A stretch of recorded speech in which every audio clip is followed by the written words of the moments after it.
حضرت عبداللہ ابن عمر رضی اللہ تعالیٰ عنہ کی دوسری روایت سنیے.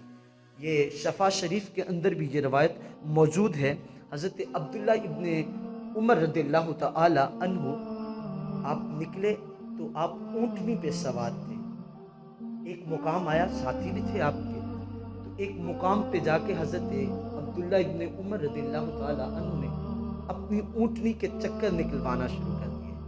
اونٹنی چکر لگاتی رہی. اس کے بعد اونٹنی آگے چل پڑی.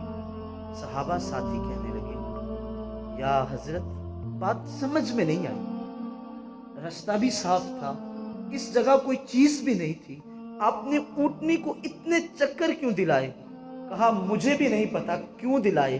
ایک دن میں حضور کے ساتھ تھا، میرے حضور آگے آگے تھے، میں پیچھے پیچھے تھا، یہی جگہ تھی، یہی مقام تھا، حضور بھی اونٹنی پہ سوار تھے، اور اس جگہ پہ حضور نے جتنے چکر میں نے لگائے ہیں اتنے چکر حضور نے اپنی اونٹنی کے لگائے تھے. میں تو یار کی ادا کو اپنا رہا ہوں، میں اور کچھ نہیں کر رہا. فرمایا مجھے نہیں پتا یہاں کیا ہے، کیوں ہے، کیسے ہے، بس مجھے یہ پتا ہے میرے محبوب نے ایسے کیا تھا، میں بھی ویسے ہی کر رہا ہوں. اس کو کہتے ہیں اطاعت، اس کو کہتے ہیں محبت، یعنی اپنی پسند ناپسند ہر چیز کو محبوب کی اداؤں پہ قربان کر دینا.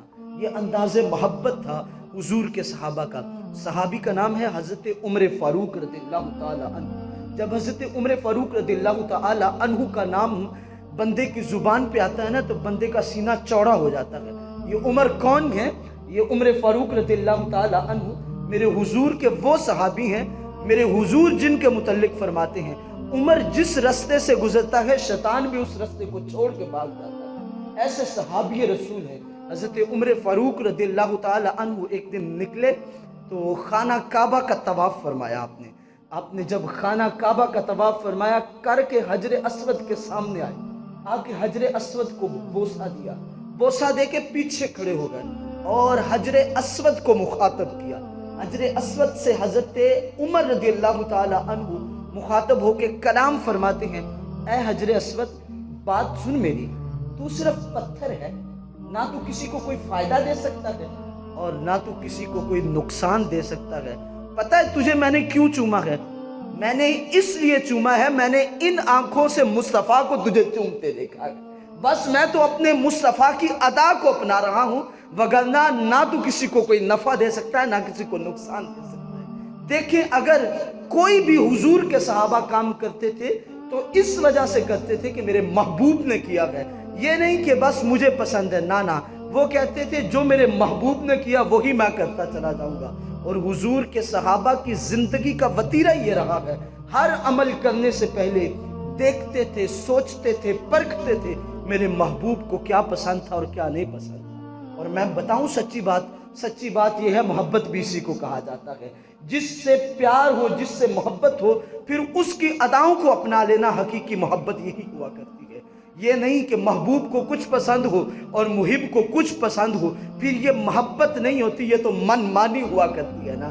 آج میں اور آپ حضور سے محبت کے دائی بھی ہیں، حضور کے ساتھ الفتوں اور محبتوں کے ناطے استوار کرنے کے دعوے دار بھی ہیں، لیکن ہم حضور کی اداؤں کو نہیں اپناتے، حضور کے طریقوں کو نہیں اپناتے. تو اس کا مطلب یہ ہے ہماری محبت سچی نہیں ہے. سچا محب وہی ہوتا ہے جو محبوب کی اداؤں کو اپنائے، خواہ نقصان ہو یا نفع ہو. وہ گھاٹے اور نفع کا نہیں سوچتے، بس وہ سوچتے یہ ہیں میرے محبوب کی یہ ادا ہے، میں نے بھی اسے ہی ادا کرنا ہے. حضرت عمر فاروق رضی اللہ تعالی عنہ آپ نے ایک لباس پہنا. حضرت عبداللہ ابن عمر ہیں اس روایت کے راوی. آپ فرماتے ہیں امام ابو نعیم نے اس روایت کو نقل کیا. آپ فرماتے ہیں کہ حضرت عمر رضی اللہ تعالی عنہ نے ایک دن ایک نیا لباس پہنا. جب نیا لباس پہنا تو مجھے فرمانے لگے بیٹا ایک چھری لے کے آ. میں چھری لے آیا تو آپ نے اپنے قمیض کی آستین کو پکڑا اور پکڑ کے چھری کے ساتھ پوروں کے برابر اسے آگے سے کاٹ دیا.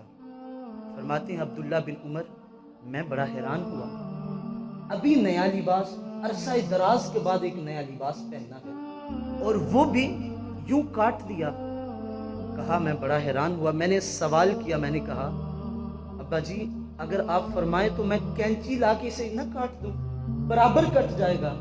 تو حضرت عمر فرمانے لگے عبداللہ نہیں، یہاں کینچی کی اور کاٹ دی۔ یار دیکھیں نا، یہ نہیں دیکھا، یہ نہیں سوچا کیوں کاٹا، کیسے کاٹا، کس لیے کاٹا۔ اس لیے ایسا کیا کہ میرے محبوب نے کیا ہے۔ میرے حضور کے صحابہ کی زندگیاں اسی طرح حضور علیہ الصلوۃ والتسلیم کے ساتھ محبتوں، الفتوں اور عقیدتوں